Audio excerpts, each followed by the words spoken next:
예, 11시 20분 다가가고 있습니다. 정체 상태이죠. 거래일도 며칠 남지 않았고요. 소강 상태인데요. 예, 그럼에도 불구하고 또 우리가 생각해 봐야 될 시장 포인트들은 여전히 있습니다.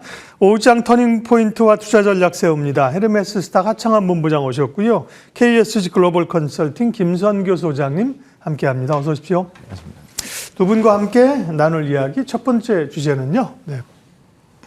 네, 시장은 뭐 정체 상태라고 말씀을 드렸고 특별히 뭐 산타랠리 이런 걸 기대하기도 어려운 상황인데 내년에 대한 기대감이 있는데 특별히 뭐 거시경제도 그렇고 실적도 그렇고 환율에 대한 부담감들이 계속 있는 겁니다. 1,450원대 위에서 1,460원이네요. 그러니까요. 1,460원 어제 이제 눈앞이었는데요. 오늘은 더 올라서 1,460원을 넘어선 상황입니다. 환율과 관련된 이야기를 먼저 여쭤보도록 할게요. 하창한 본부장님, 어쨌든 일부 기업들에겐 좋을 수 있으나 시장에는 부담스러운 요인들이잖아요. 네, 맞습니다. 뭐 시장 차원으로 일단 보시는 게 맞을 것 같고요.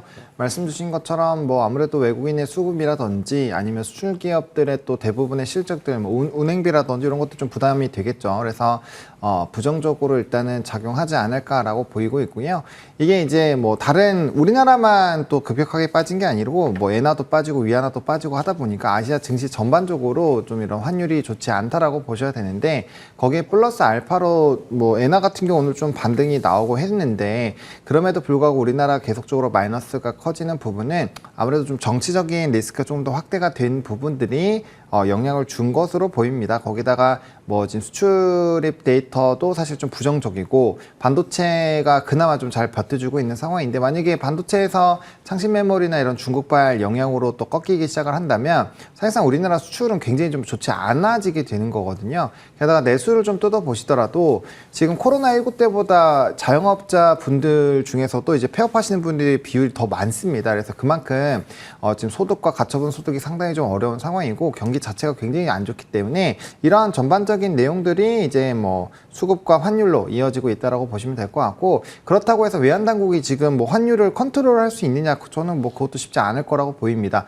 뭐 구두 계약이나 구두 개입이라든지 뭐 노력은 하겠지만 이미 신흥국 통화 중에서 일부 다른 나라들 같은 경우는 정부가 개입했다가 못 막고 계속적으로 환율이 떨어지고 있는 상황이거든요. 그래서 이거는 전반적인 기조 자체가 바뀌어야 되는 거고 기초 체력 자체가 바뀌어야 되는 거기 때문에 수출에 대한 경쟁력을 뭐 명확하게 확보를 하지 않는 한 사실상 환율은 단기간은 좀 어려울 거라고 보고 있고요. 다만 이제 저는 뭐 반도체에 대한 이런 수출 기조도 뭐 적어도 1분기, 늦어도 2분기에는 좀 확인이 될 거고 그때쯤이면 정치적인 리스크도 거의 다 해소가 됐을 거기 때문에 뭐 하반기 때는 1,300원대로 충분히 내려올 거라고 보여집니다. 그래서 단기간에 그런 환율들의 기간 부분들을 조금은 보수적으로 보시는 게 맞지 않을까 싶습니다. 네, 김성규 소장님께요. 일단은 뭐 달러가 강합니다. 달러 인덱스가 108 언저리 있었던 것 같아요, 그죠? 달러가 강한 게 있고 우리는 또 지정학적 뭐 우리 내부에 이제 어떤 탄핵이라든지 이런 우려가 있는 건데요. 언제쯤 좀 환율이 안정될 수 있을까요? 그리고 외국인들은 언제쯤 움직일 수 있을까요? 제가 지금 보는 관점은 우선 1월 정도 정확히 얘기하면 1월 20일 즉 트럼프 대통령이 지금 당선인이 취임을 해서 대통령이 되는 그 시점이 됐을 때 대략적인 윤곽이 나올 것이다라고 저는 그렇게 보고 있고 현재 봤을 때 이 원달러 확률이 역대 최대로 가면서 계속 올라가고 있는 건 사실입니다. 그래서 이 부분을 여러분들은 다 이미 알고 있지만 왜냐하면 이건 10월부터 이미 올라가고 있었던 그런 부분인 거죠. 현재 나와 있는 원달러 환율 추이를 보시게 되면 10월부터 이미 해가지고 올라가고 있었고 11월에 잠시 좀 쉬어가다가 미 대선에서 그 트럼프 후보가 대선에서 당선이 되고 난 다음부터는 서서히 올라갈 기미를 보이다 쭉 올라갔고 거기다가 우리나라의 그 정치적 문제 때문에 더 강하게 지금 올라가는 이런 모습을 보여주고 있는 게 현재 우리나라의 원달러 환율의 현실이라고 보시면 되겠습니다. 자, 그렇기 때문에 여기에서 봤을 때는 지금 당장 우리가 산타랠리를 우리가 크리스마스 이브에 보지 못했다 그래서 이게 산타랠리가 오지 않는다라고 보는 건 저는 조금 이르다라고 판단하고 있고 실제로 지금 자리로 봤을 때는 오히려 삼성전자라든가 SK하이닉스가 바닥을 다져주는 즉 제가 며칠 전에도 말씀드렸지만은 현재 계속해서 횡보를 하고 있는 자리이고 특히나 SK 하이닉스 같은 경우 16만 9천 원대에서 지금 계속해가지고 바닥을 지지해주고 있는 모습을 보여주고 있기 때문에 현재 자리에서 오히려 반등이 들어올 수 있지 않을까 저는 그렇게 기대를 하고 있다고 말씀드릴 수 있고요. 그래서 여기에서 지금 우리가 봐야 되는 거는 우선 AI 소부장 특히 이제 ARM이라든가 그 다음에 이 통신 장비 관련된 종목들 이쪽을 위해서 봐야 되고 그 다음에 AI 소프트웨어 그 다음 2차 전지 조선주 지금까지 해가지고 계속해가지고서는 빠지고 있지만 그럼에도 불구하고 꾸준하게 기관과 그 다음에 외국인들이 매집하고 있는 그런 종목들을 중심으로 해서 들어갔을 때 오히려 섹터의 반등을 조금 더 예상할 수 있다라고 볼 수가 있습니다. 자, 그래서 여기에서 여러분들이 이제 가장 크게 힘들어하시는 것, 특히 개인 투자자들이 가장 힘들어하는 부분은 이 고점에서 매수를 하고서 현재까지 큰 손실이 났는데 반등이 어느 정도 들어오기를 원하시는 분인데 사실 그 반등이 원하는 만큼 나오지 않았다는 게 가장 큰 문제지 않습니까? 그러니까 여기에서는 그거에 대해서 분명히 반등은 들어오는데 오히려 지금 고점에서 사셨던 분들은 지금 조금 힘든 시기라는 거. 그럼에도 불구하고 분명히 여기에 대해서 돌릴 수 있는 찬스가 나오기 때문에 절대 희망을 잃지 말라고 말씀드리겠습니다. 네. 환율을 중심으로 해서 시장의 변화들 또 내년에 대한 기대들까지 시장 얘기 먼저 했고요. 다음 섹터 얘기하겠습니다. 앞서 김선규 소장님도 이제 반도체 얘기를 하셨는데요. 미국은 뭐 브로드컴이 나가고 엔비디아 쫓아가면서 전체적으로 반도체 흐름이 좋습니다. 필라델피아 반도체 지수가 오르고 있는데요. 국내 반도체주는 바닥을 다진다고 하셨잖아요. 일단 하창원 부문장께 여쭤보면은 내년 연초에 반도체 기회가 있겠습니까? 이거는 이제 어느 정도 운용 기간을 생각하는지에 따라서 달라질 것 같습니다. 네. 만약에 하반기까지 본다라고 한다면 현재 시점에서는 계속 사는 게 맞다라고 생각을 하고 있고요. 단기적인 부분으로 본다라고 한다면 이제 기회비용이라는 걸 또 생각을 해야 되니까 그 부분에서는 조금은 더 시간이 걸릴 수 있지 않을까, 좀 보수적으로 봐야 되지 않을까 싶습니다. 왜냐하면 창신 메모리라든지 이런 기타 부분에서의 영향도들을 좀 봐야 되는데 사실 미국이 중국을 규제를 하고 있지만 핵심 기업들은 규제 안에서 다 벗어나 있는 상황이고요.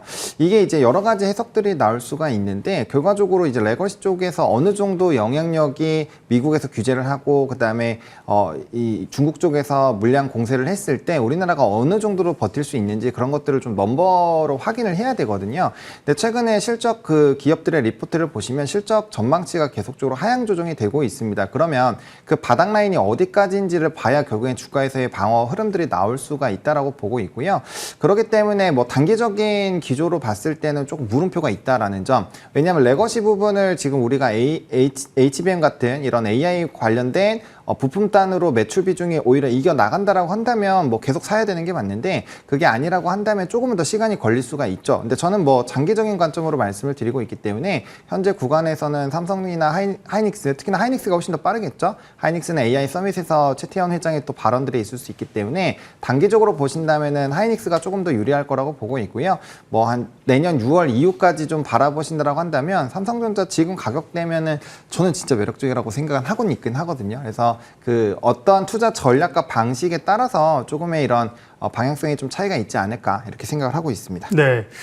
김성규 소장님 내년 초에 이제 CES도 있고요. 반도체와 관련해서 연초에 좀 생각해 봐야 될 포인트는 무엇인지 또 관심 기업 알려주세요. 네, 지금 우선 미 증시부터 먼저 보시고 얘기를 해야 될 것 같은데 미 증시가 크리스마스 이브에 일단 조기에 시장을 마감했음에도 불구하고 상승 마감했다는 걸 좀 보셔야 되는 거죠. 그래서 여기에서 봤을 때 전체적으로 봤을 때는 이제 제가 말씀드린 대로 윈도우 드레싱이 들어가서 상당히 이제 상승하면서 이제 여기에서 녹색이 상승하는 겁니다만 그렇죠. 예. 이렇게 올라간 것들을 볼 수가 있고 여기서 봤을 때 특히 이제 많이 보여주는 게 테슬라 그 다음에 여기 보면 브로드컴, 넷플릭스 같은 이런 종목들을 중심으로 해서 반등이 들어온 걸 볼 수 있습니다. 즉 여기에서 봤을 때 현재 브로드컴은 더욱더 올라가고 있기 때문에 현재 그 통신 장비 특히나 이제 그 모뎀 관련되어 있는 회사들의 즉 통신 보호를 이용한 그런 표준을 이용한 AI의 기술들을 앞으로 더욱더 키울 것으로 보고 있다라는 것이 현재 시장의 기대감인데 그런데 불구하고 지금 현재 우리가 봐야 되는 거는 이 미국의 소부장 3대 종목 같은 경우는 지금 계속해가지고 조정이 들어가고 있다는 거죠. 그래서 Applied Material, AMAT라든가 그 다음에 램 리서치라든가 KLA 코퍼레이션 같은 이런 그 3대 소부장 종목들은 지금 계속 그 조정이 들어오고 있기 때문에 이 부분에서 봤을 때는 미국의 반도체는 오히려 지금은 약간은 조심을 해야 되는 부분이다. 즉 1분기 이후, 즉 2월에서 3월 정도 되면 오히려 하락 장세가 들어갈 수 있기 때문에 이 부분을 여러분들이 좀 기억을 하셔야 되고, 단 여기에 맞춰가지고 우리나라는 오히려 반등이 들어올 여지가 있는 것이, 지금 현재 그 엔비디아의 납품 지연이라든가 이런 것들을 맞춰줄 수 있는 건 삼성전자가 거의 유일하다고 봐야 되기 때문에 이 부분에 대해서 오히려 삼성전자 반등 들어오고, 거기에 또 SK하이닉스 역시 같이 반등 들어올 수 있는 걸 기억을 해두시고요. 따라서 여기서 봤을 때는 저는 개인적으로 ARM 관련주, 그 다음에 통신 모뎀, 특히 이제 무선 통신 관련돼 있는 종목들을 좀 더 보셔야 된다라고 저는 그렇게 말씀드리겠습니다. 네. 삼성전자와 하이닉스 중에서는 SK 하이닉스를 역시 좋게 보시고. 둘 다 괜찮습니다. 저는 네. 그 두 개가 지금 현재 다 바닥을 잡고 올라가고 있는 종목이기 때문에 이 두 개가 오히려 쌍끌이로 이번에 월초에 그러니까 연초죠. 연초에는 더 끌고 올라갈 확률이 있다라고 저는 그렇게 보고 있습니다. 네. 반도체 앞서도 말씀드린 것처럼 시원하진 못하지만 여전히 기대감을 가지고 있고 중심을 잡아줘야 하는 또 섹터, 필연적인 섹터이기 때문에 계속 얘기를 합니다. 다음 터닝 포인트 보겠습니다. 네, 에코프로 그룹주가 신저가를 기록하고 있는데 2차전지가 언제쯤 이 위기를 극복할 것인가. 에코프로 그룹주만 그런 게 아니라 전반적으로 2차전지가 다 약한데요. 김성규 소장님 2차전지 준비하셨군요. 어쨌든 이거는 연초 트럼프 취임 리스크가 남아있기 때문에, 그죠? 그때가 중요한 변곡점이 좀 될 수 있겠네요. 네, 그렇습니다. 네. 사실 그렇기도 하고, 그보다 조금 더 전에 회수가 될 수도 있는 그런 여지가 좀 있다고 보셔야 되는데, 중요한 거는 현재 2차전지 섹터가 그 미국에 너무 지나치게 좀 많이 흔들린다. 즉, 미국에서 현재 2차전지 관련돼서 보조금을 제외한다든가 아니면은 관세를 더 먹인다 이런 얘기가 나왔기 때문에 좀 많이 흔들리는 부분이 있는데, 중요한 거는 에코프로 그룹이 이제 조금 더 우리가 좀 신경을 많이 쓰고 또 거기에서 많이 투자하신 분들이 있으니까 이거를 좀 더 중심으로 말씀드리겠습니다. 사실은 지금 현재 신용도 부정적이고 여러 가지 문제가 있다라고 보고 있는데, 개인적으로는 이 부분이 이제 과다한 배터리 재활용 공장이라든가 이런 데에 대한 투자가 가장 큰 걸림돌이다. 즉, 공장은 한번 만들어지면 계속해가지고서 최소 캐파가 계속해가지고 나오기 때문에 여기에 대해서 충분한 그 공급을 여기에 대해 가지고 수요를 이제 만들어줘야 되는 거죠. 그래서 수요를 가지고 가는 업체들이 있어야 되는데 이 오프테이커들이 지금 굉장히 부진하기 때문에 이런 일이 벌어지고 있다고 보고 있고, 또 다른 것이 뭐냐면은 작년에 있었던 그 에코프로의 거버넌스 문제, 즉 우리 회장님께서 갑자기 그 법정에 구속되시는 바람에 여기에 따라 가지고서 상당히 좀 더 타격을 많이 받은 부분이 있다, 저는 이렇게 보고 있습니다. 그래서 이 에코프로 그룹이 일단은 반전하기 위해서는 우선 매출도 중요하지만 여기에 대한 거버넌스에 대해서도 좀 더 확실하게 뭔가를 보여주는 게 있어야지만 어느 정도는 돌릴 수 있지 않을까 이렇게 보고 있거든요. 지금 현재 보면 에코프로 그룹주들이 전부 다 굉장히 신저가를 형성을 하고 있는 것을 볼 수는 있지만, 여기서 중요한 거는 그럼에도 불구하고 기관은 지금 현재 매입을 계속하고 있는 상황이고, 거기에 맞춰 가지고서 다시 이제 또 외국인들도 서서히 비중을 올리려는 이런 그런 모습이 보이고 있기 때문에 현재 자리에서는 우리가 봤을 때 다음에 제가 늘 말씀드린 세 가지 테마, 자, ESS, 전고체, 그 다음에 배터리 재활용에 대한 뉴스들이 앞으로 가속화가 됐을 경우엔 자연스럽게 이 종목들은 다시 반등하고 충분히 이전 가격까지는 올라갈 수 있다라고 볼 수 있습니다. 근데 이제 2차전지가 돌아선다고 하도 이전처럼 에코프로가 주도주가 될 것이냐, 그렇지 않을 것이냐, 그에 대한 고민이 있는 거잖아요. 네, 그렇습니다. 사실 이제 지금 현재 가장 큰 이슈는 전고체죠. 네. 당장 보이는 건 전고체. 그 다음에 두 번째는 ESS에 대해서 과연 어느 정도까지 커버해 줄 것이냐. 자, AI가 그만큼 발전하게 되면은 상대적으로 ESS에 대한 수요도 같이 늘어날 수 있다는 것을 여러분들이 좀 기억을 하셔야 되는 게, 우리나라만 지금 잘 몰라서 그런데 해외 같은 경우에는 이 전력 부족난이 생각보다 굉장히 심각합니다. 그렇기 때문에 여기에 대해서 ESS를 해외로 진출하는 기업들 이쪽을 중심으로 해서 좀 더 지켜본다. 네. 그러면 아무래도 좋은 성과가 있을 거라고 보고 있습니다. 에코프로 그룹주를 중심으로 해서 2차전지 얘기했습니다. 다음 주제는요. 통신 장비주, 통신주에 대한 기대감이 최근에 높은데요. 통신 서비스 업종은 AI 기대감이고요. 통신 장비 업종을 얘기를 많이 하는 이유는 어디 있는 건가요? 하창은 본부장님. 미중에 대한 이런 갈등의 연속성상이라고 보시면 될 것 같습니다. 특히나 이제 보안과 관련되어 있는 쪽에서 미국이 계속적으로 중국과 관련된 부품, 제품에 대해서 이제 규제를 진행을 하고 있는데, 통신 장비도 그와 똑같다라고 보시면 될 것 같습니다. 그래서 오픈랜이라고 해서 오랜이라고 하는 그런 이제 데이터 이 네트워킹을 같이 합산해서 사용할 수 있게 하는 그 기술인데 요게 이제 중국산에 대한 이런 통신 장비에 대한 활용도를 좀 줄일 수 있다라는 분석이 나오고 있고 거기에 따른 투자들이 좀 진행이 되면서 시장의 관심도를 좀 끌어내고 있다라고 보시면 될 것 같습니다. 그래서 주가는 사실 올라간 지는 꽤 됐어요. 지금 거의 한 달이 지나가고 있는 상황이고요. 대부분의 종목군들의 연속 상승이 꽤 나오고 있는 상황이고 또 특히나 이제 미국 쪽에서 25년부터는 비드라고 하는 이제 인프라 투자를 또 진행을 할 건데 거기 또 통신 쪽에 대한 자금이 꽤 높게 형성이 되어 있습니다. 그러다 보니까 뭐 이런 장비 업체들 같은 경우는 수주도 좀 받을 수 있지 않을까라는 기대감이 높아지고 있고요. 최근에 증권가 리포트 보시더라도 평가가 굉장히 많이 좋아지고 있는 상황이어서 이런 미중 갈등에 대한 부분들로 보신다라고 한다면 뭐 추가적인 연속성은 더 가져가지 않을까 이렇게 보시는 게 맞지 않을까 싶습니다. 네, 통신 장비 얘기하셨고요. 아마 관심주를 그쪽에 준비하신 것 같아서 종목을 들어보면 될 것 같습니다. 통신주까지 얘기했고 주목할 만한 종목이에요. 하창원 본부장님은 HD 현대 마린 솔루션을 얘기하셨는데요. 뭐 조선주 흐름이 지금 제일 좋죠. 네, 그래서 8%까지 상승률을 기록했었고 오늘 관심주는요? 네, HFR이라고 해서 앞에 말씀드렸던 그 오픈랜과 연관되어 있는 종목을 좀 들고 왔습니다. 연속성을 좀 가질 것 같고요. 일단은 실행 상용화 레퍼런스를 보유하고 있는 기업입니다. 그래서 만약에 비드를 통해서 뭐 AT&T라든지 이런 기업들이 투자를 진행을 하게 되면 관련된 수주가 좀 가시화가 되지 않을까라는 분석이 나오고 있고요. 이제 AT&T와 실행 쪽에서는 단일 공급 벤더입니다. 그래서 이쪽이 투자가 진행이 된다라고 한다면 가장 빠르게 좀 수혜를 받지 않을까라고 보고 있는 그런 상황이고요. 또 라디오 커버리지 매출 쪽인 부분이 계속적으로 늘어나고 있고 해외 지역에서는 또 일본에서도 매출 캐파가 좀 늘어나고 있는 국면입니다. 그래서 구조적인 좀 성장이 나오지 않을까라고 보고 있고요. 또 최근에 SKT에 대한 공급 레퍼런스가 굉장히 좀 부각이 되고 있다라는 점 보시면 될 것 같습니다. 그리고 이제 앞서 말씀드렸던 비드에 대한 이런 이 프로젝트가 진행이 되게 되면은 25년부터는 수주가 좀 가시화가 되지 않을까라고 보고 있고요. 이게 실적이 눈앞으로 가시화가 된다라고 한다면 충분히 좀 이벤트가 될 것 같고 최근에 수급적인 측면에서도 굉장히 강하다라고 보시면 될 것 같습니다. 네, 지금 17,300원인데요. 가격 전략은요?